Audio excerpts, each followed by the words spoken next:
નમસ્તે મિત્રો, word of biology ચેનલમાં તમારું સ્વાગત છે. આગળ આપણે મૂળ અને પ્રકાંડ વિશે અભ્યાસ કરી ચૂક્યા છીએ. આજે આપણે પણ ધ લીફ વિશે અભ્યાસ કરીશું. પ્રકાંડ ઉપરથી ઉદ્ભવતી પાર્શ્વીય સામાન્ય રીતે ચપટી રચના કે જેને આપણે પર્ણ તરીકે ઓળખીએ છીએ. હરિત ભાગ મધ્ય પણ પેશી ધરાવે છે. પર્ણ એ પ્રકાંડની ગાંઠમાં આવેલી અગ્રીય વર્ધનશીલ પેશીમાંથી બને છે.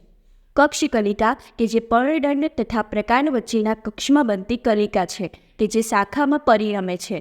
ઉપપર્ણો પર્ણતલના ભાગેથી ઉદ્ભવતા નાના પર્ણ જેવી રચના કે જેને આપણે ઉપપર્ણો તરીકે ઓળખીએ છીએ. પર્ણના મુખ્ય 3 ભાગો છે: પર્ણતલ કે જે ટોચનો ફૂલેલો ભાગ, પર્ણદંડ પર્ણફલક કે જે પહોળો વિસ્તાર છે અને શિરા અને શિરિકા ધરાવે છે. અહીં તમને એક આકૃતિ આપેલી છે જેમાં પ્રકાંડ, ગાંઠ ઉપરથી પર્ણ ઉદ્ભવે છે, ઉપપર્ણ, પર્ણદંડ, પર્ણફલક, પર્ણતલ જોવા મળશે કે જે ભાગેથી પર્ણ જોડાય છે, મધ્ય શિરા કે જેમાંથી પર્ણનું માળખું રચાય છે અને પાણી તથા ખોરાકનું વહન થાય છે, પર્ણફલક કે જે નમ્યતા અને પાણી, પોષક દ્રવ્ય અને કાર્બનિક દ્રવ્યનું વહન કરે છે, પર્ણતલ કે જે એકદળી વનસ્પતિમાં પ્રકાંડને આવરે છે અને દ્વિદળી વનસ્પતિ એટલે કે સિમ્બિકોની વનસ્પતિ કે જેમાં નીચે ફૂલેલો ભાગ જોવા મળે છે જેને પીનાધાર તરીકે ઓળખવામાં આવે છે. પર્ણદંડ કે જે પર્ણફલક અને પર્ણતલને જોડે છે. શિરાવિન્યાસ પર્ણપત્રમાં શિરા અને શિરિકાની ગોઠવણીને શિરાવિન્યાસ કહેવામાં આવે છે. શિરાવિન્યાસ 2 પ્રકારના જોવા મળે છે: સમાંતર શિરાવિન્યાસ અને જાલાકાર શિરાવિન્યાસ.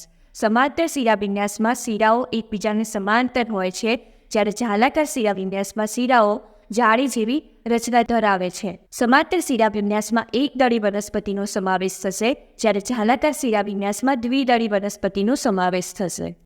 પર્ણના પ્રકાર: સાદું પર્ણ અને સંયુક્ત પર્ણ.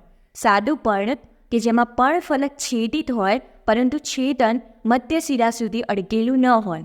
સંયુક્ત પર્ણ પર્ણફલકનું છેદન મધ્ય શિરા સુધી પહોંચે છે. તો આ સંયુક્ત પર્ણના 2 પ્રકાર પડે છે: પક્ષવત એટલે કે પીંછાકાર સંયુક્ત પર્ણ અને બીજું પંજાકાર સંયુક્ત પર્ણ. પક્ષવત પીંછાકાર સંયુક્ત પર્ણમાં જોઈએ તો સામાન્ય ધરી પર ઘણી સંખ્યામાં પર્ણિકાઓ હાજર હોય છે. એક્ઝામ્પલ તરીકે જોઈએ તો લીમડો. પંજાકાર સંયુક્ત પર્ણ કે જેમાં પર્ણિકાઓ એક જ સામાન્ય બિંદુથી જોડાયેલી છે. એક્ઝામ્પલ તરીકે સીમડો. હવે જોઈએ પર્ણવિન્યાસ. પ્રકાંડ કે શાખા પર પર્ણની ગોઠવણીની ભાત છે. પર્ણવિન્યાસના 3 પ્રકાર પડે છે: એકાંતરિત પર્ણવિન્યાસ, સન્મુખ પર્ણવિન્યાસ, ભ્રમિરૂપ પર્ણવિન્યાસ. એકાંતરિત પર્ણવિન્યાસમાં દરેક ગાંઠ પરથી એકાંતરિત રીતે એક જ પર્ણ વિકસે છે. એક્ઝામ્પલ તરીકે જાસૂદ, રાઈ અને સૂર્યમુખી.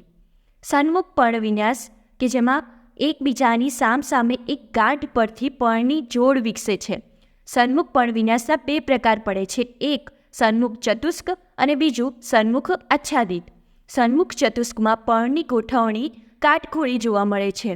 એક્ઝામ્પલ તરીકે આંગળો. અને જ્યારે સન્મુખ આચ્છાદિતમાં પર્ણો એકબીજાને આચ્છાદિત હોય છે. એક્ઝામ્પલ તરીકે જામફળ. ભ્રમિરૂપ પર્ણવિન્યાસ એક ગાંઠ પરથી 2 કરતાં વધારે પર્ણો ચક્રાકાર રીતે વિકસે છે. એક્ઝામ્પલ તરીકે સપ્તપર્ણ.